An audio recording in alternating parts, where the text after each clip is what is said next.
अचानक से गाय के सर पर जोर से नारियल मारने से गाय बेहोश हो जाती है। इस मौके का फायदा उठाते हुए यह निर्दयी राजकुमारी गाय के मासूम बछड़े को उठाकर उबलते हुए लावा के गहरे कुंड के ऊपर उल्टा लटका देती है, जिससे धीरे धीरे लावा उफलने और उबलती गर्मी से मासूम बछड़ा तड़पने लगता है। कुछ देर बाद जब गाय को होश आता है तो अपने बछड़े की ऐसी हालत देखकर गाय जोर जोर से चिल्लाने लगती है ताकि कोई उनकी मदद कर सके। तभी तालाब के पास अनाज का दाना चुग रहा मोर अचानक गाय के चिल्लाने की आवाज सुन लेता है।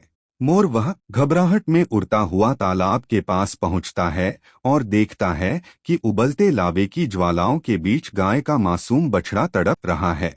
तभी मोर समझ जाता है कि इस संकट से उबारने के लिए किसी दिव्य शक्ति की आवश्यकता है और फिर मोर बिना एक पल गंवाए वह सुनसान रेगिस्तान में उस दिव्य शक्ति खोज में निकल पड़ता है।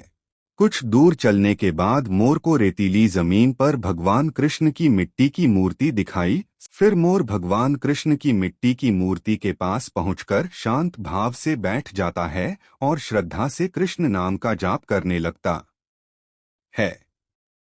कुछ समय बाद बांसुरी की मधुर धुन के साथ भगवान कृष्ण प्रकट होते हैं और जब मोर भगवान कृष्ण को सारी बात बताता है तो वे बिना विलंब किए गाय के मासूम बछड़े के पास पहुंच जाते हैं। फिर भगवान कृष्ण सुदर्शन चक्र का आह्वान करते हैं और अगले ही पल सुदर्शन चक्र की दिव्य ऊर्जा लावा के उपनते कुंड को शांत कर देती है और मासूम बछड़े की जान बच जाती है। फिर गाय और उसका बछड़ा खुशी से नाचने लगते हैं।